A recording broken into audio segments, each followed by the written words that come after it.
Welcome to ShiftWatch. I'm your host, Starbuck. In this episode, Miguel and Stefania fill us in on their recent visit to Mount Shasta, and there's no question they resonated at the proper vibration based on their reported experiences. Next, understanding CMEs and the current solar conditions. We are in solar maximum, and the expectation is that Earth will be under these conditions for the next few years. Wage's World gives us an update in easy to understand terms of what kind of influence the sun is having on the Earth. Then, I found this excellent source of information with details on our physical transition from carbon to crystalline form. I know this topic has surfaced because of the ascension symptoms that are being experienced by myself and other empaths now. And finally, Dave Wallace and I came out of sequestering to document these energetic changes we've been experiencing that have been validated by other tribe members as well. Over the last 2 weeks, physical ascension symptoms have not just manifested, but endured over days. In my particular case, I feel these cellular changes as stiffness in my neck and across my shoulders predominantly. Then there's the period of days that'll pass with no appetite and bouts of lightheadedness. I'm getting used to them coming and going. What about you?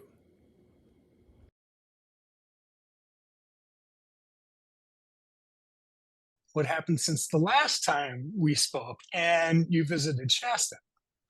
Yeah. So hit it.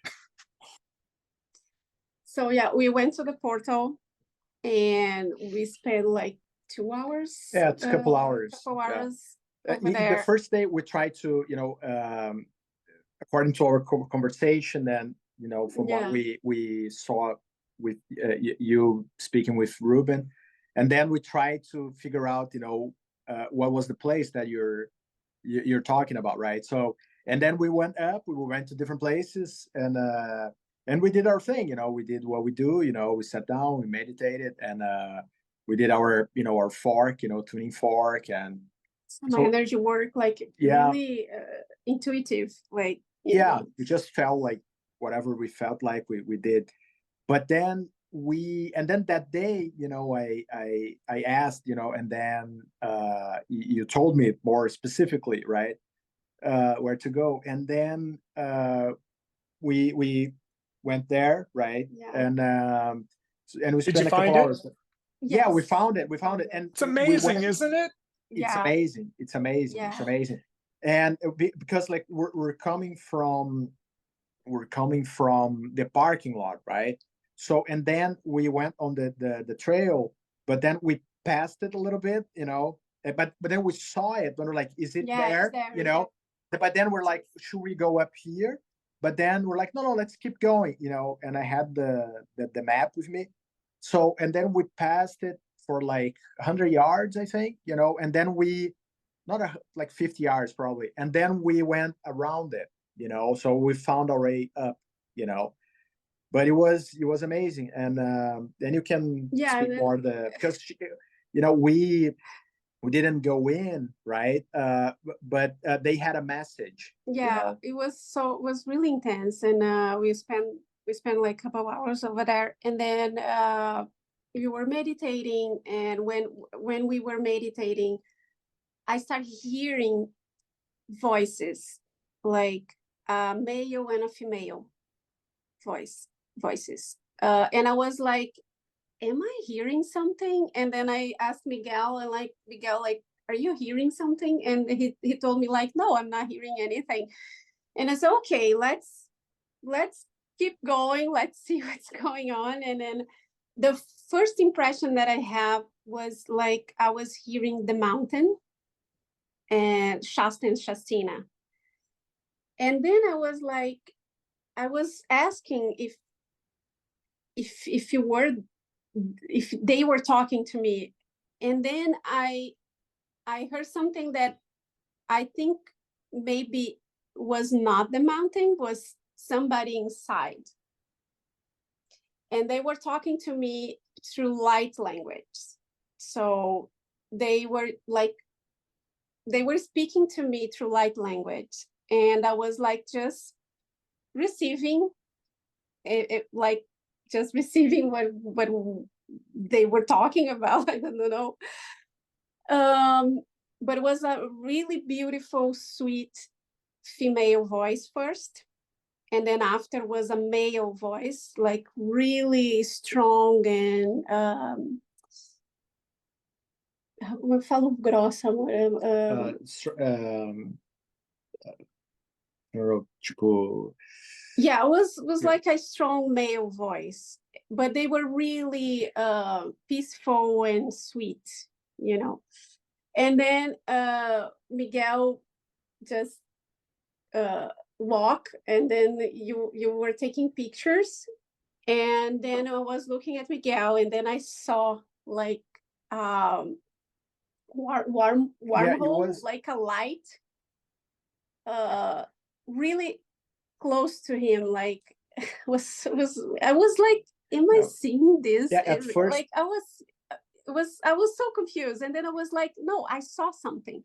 I'm sure it was like a bright, kind of transparent vortex, like, portal, and it was moving, like was doing like this, and was like standing. It was like by my side. By Miguel's side, and then I was like, okay, I think I saw something. But at first she was like, is it something in my eye? Yeah, you know what I mean? Like because she was asking, like, I think I saw something. Yeah, even though like I'm Aquarius, I really need validation. Like I really need to know that the things that I'm seeing, hearing are real. I hear you. Yeah. So, and then that night, I couldn't sleep, but I think I was asleep. You know, like the stage when you are sleeping and you were like half awake. Yeah, when you were in the middle, when you are not sleeping, not awake, you were in some stage that you are not, like you were in the middle. Right. And I was there, and they were talking to me during the whole night. These two male and female beings were talking to me during this whole night, like I was having a conversation with them telepathically, and they were telling me things that we need to do the work, like energetically. And they kind of came across to tell us why, because we're kind of like we wanted to go in, you know, like, but connect with them, you know, or see them, you know. And yeah, and they told me like one of the validations you just told me, like they told me that you were chosen by them, and other people too, like the people that you saw inside the mountain, they are doing the work in different capacities, and more people are working with them, like. Yes. And so this was the validation that you just confirmed. And the other validation was that they asked me not to share the location with nobody. Kind of like post it. Not post, not share. And we're not going to do it. Yeah. Anyways, but... And they told me like, okay, Lowell received permission from us to share the location with you too. With us. So yes. This is... Yes. So it's funny you say that. That was not my original portal location. Mm-hmm. It's nearby, and it's not easy even for me to find. I was guided to take people to that location and show them that doorway, and that is where people can begin to commune and align their energies with the Lemurians that are there.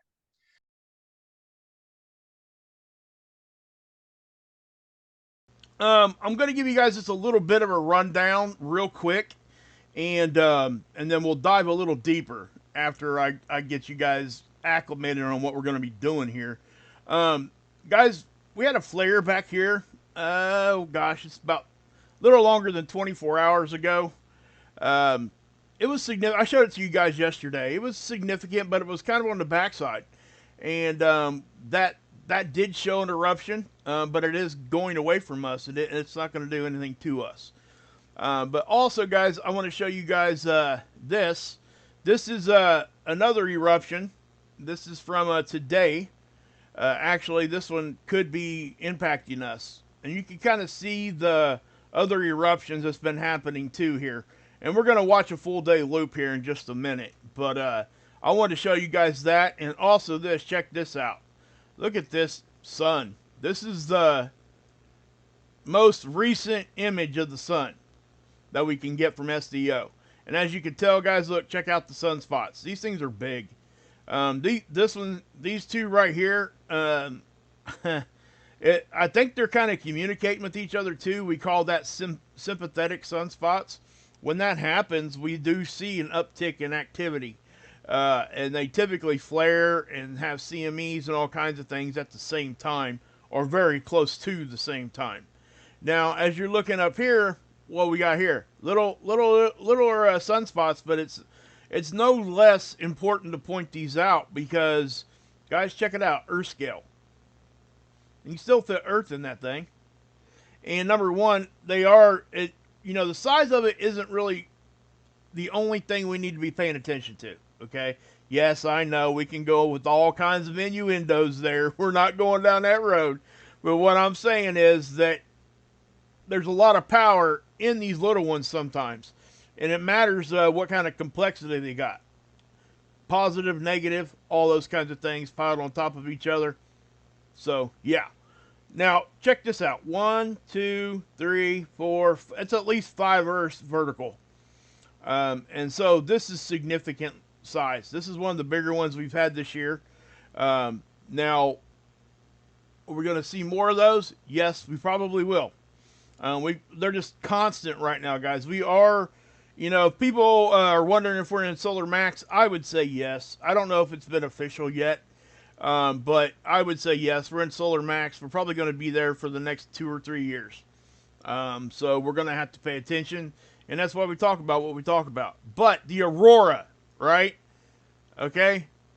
Dr. Tony Phillips is knocking it out of the ballpark again. So I'm going to explain this because I actually had a comment, and we kind of talked in the comment section about what's going on here. And I even reiterated this a little bit yesterday on what I was talking about. So, but before I show you guys this, check out that picture right there. I'm not going to stay on this picture very long because I want you guys to go look at this for yourself over here at spaceweather.com. Guys, this is Aurora. This is just a generic photo I got off the internet, right?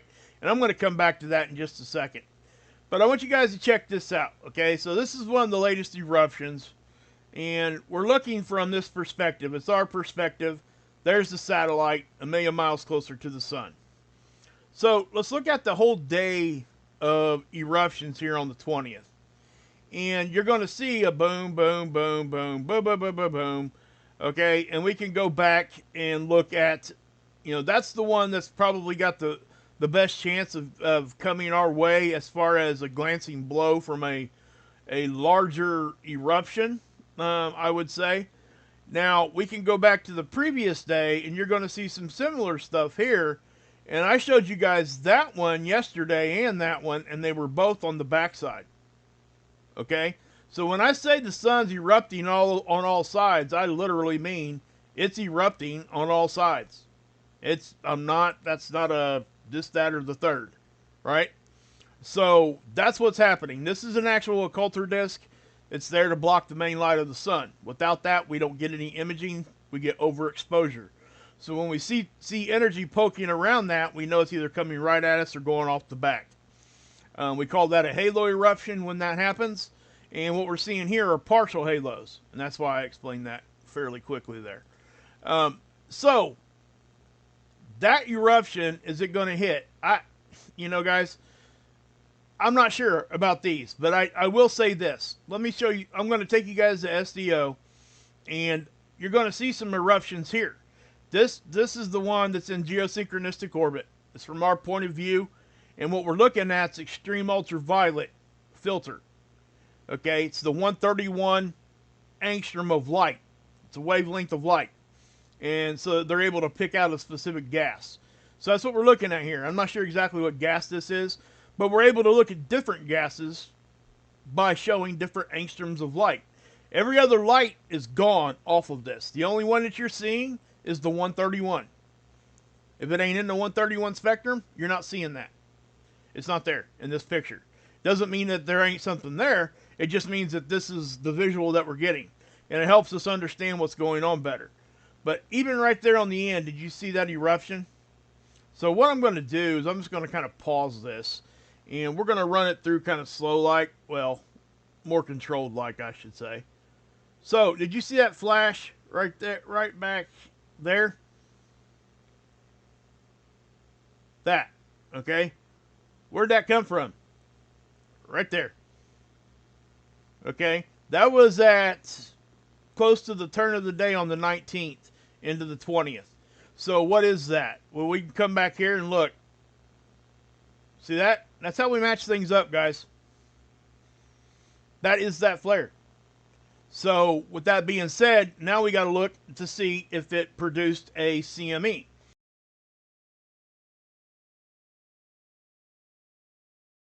As our planet and collective consciousness shift from a 3D reality to a 5D reality, a dramatic transformation is required for those chosen to lead this transition.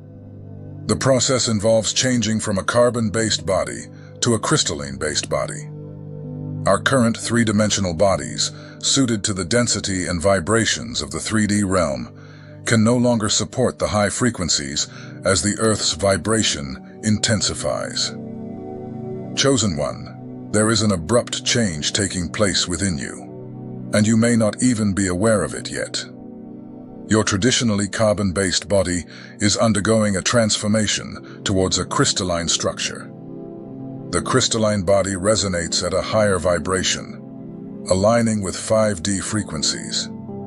This new form is lighter, more agile, and has expanded capabilities and faculties. The crystalline cells conduct more light energy and have a robust structural cohesion, allowing the body to flow smoothly. This shift to a crystalline base is not merely physical, but deeply spiritual, suggesting that our bodies are in tune with higher frequencies of energy and consciousness. The implications are vast. A crystalline body is designed to retain and channel more light, increasing our vibrational energy and connecting us more deeply to the universe. The symptoms of this change are diverse. Some days you may feel intense tiredness or inexplicable sadness. Other times, you may experience deep questioning about your life choices. These are not just challenges. They are clear signs that your body is adjusting, that you are synchronizing with the crystalline energies essential for our evolution on the new Earth. Converting to a crystalline form is a vital stage of ascension. It allows us to fully embody the energies of 5D and thrive in a higher state of consciousness. Old limitations fall away as the gifts of the crystalline body emerge. It is truly an exciting milestone in humanity's collective awakening. The more aware you are of this process and the higher your vibration, the easier it will be for you to assimilate these new energies into your physical bodies. As a result, individuals going through this change may experience various signs and symptoms as their bodies adapt to this new state. One of the main signs of transitioning to a crystalline body is feeling extreme tiredness and fatigue. During this period of planetary transition, many of the chosen ones wake up feeling like they've been working all night, while others experience sudden waves of sleepiness during the day. Many try to resist the urge to sleep at all costs. But my advice to you is simple. Don't fight the urge to sleep. Many of you are being called to work in the spiritual realm at night. The tiredness you feel when you wake up is due to the intense work many of you are doing with your spiritual mentors. In the morning, your physical bodies bear the brunt of this energetic wear and tear, resulting in feelings of exhaustion. There is a lot of work to be done on the spiritual plane, and there are relatively few people available to help. That's why any help is greatly appreciated. Mentors need incarnate individuals who are willing to assist in the cleansing and rescue processes in the spiritual realm. The drowsiness that many of you are experiencing is just a summons to this important work. Therefore, we ask you not to resist. Sleep when you need to sleep. Rest when you need to rest. Drink plenty of water, nourish your body, eat healthily, and try to get some vitamin D, sunlight, in the morning. If you follow these guidelines, you'll find that you have more energy during the day, and your sleep patterns will start to improve. The mood swings and emotional fluctuations that some of the chosen ones are experiencing are due to the cleansing taking place in our 4 lower bodies: physical, mental, emotional, and spiritual. This cleansing is bringing out all the shadows that have been accumulated and repressed within us for a long time. These new energies are tearing away the veils that somehow covered issues that needed more attention. Everything is being revealed to us so that we can heal these situations. Therefore, it's important to let this cleansing process develop naturally. In other words, we shouldn't resist it. Don't avoid feeling what you're feeling. Don't deny your feelings. Instead of denying or repressing your emotions, try to understand what they are trying to tell you. At this time, we need to have more self-acceptance and compassion for ourselves.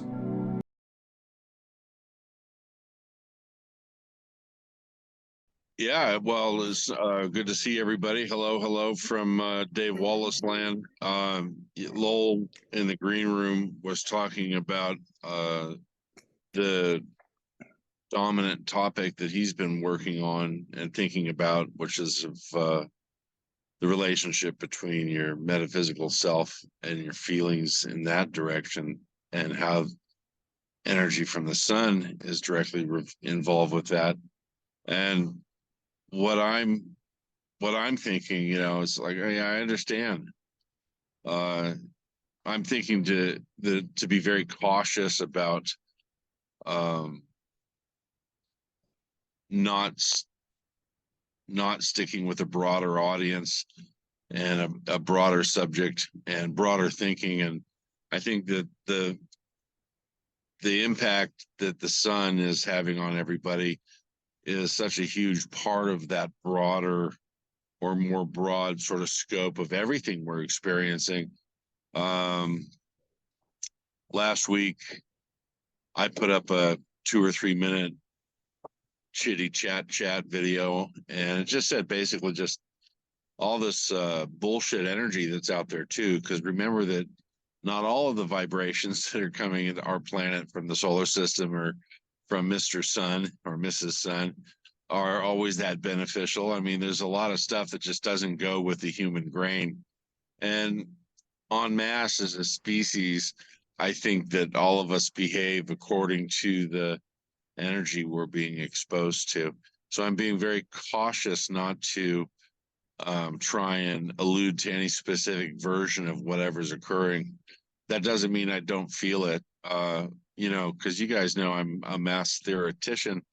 And so even though I understand the astrophysics science behind the planets just getting lacquered by a bunch of M-class and X-class flares going off on the sun, we have been for many months now. It's been one of the most active grand solar maximums I can remember since following them, and I've been interested in the sun for quite a few years, but not to the extent that I'm in now. But as a mass theoretician, I'm more in tune with things like the passage of time.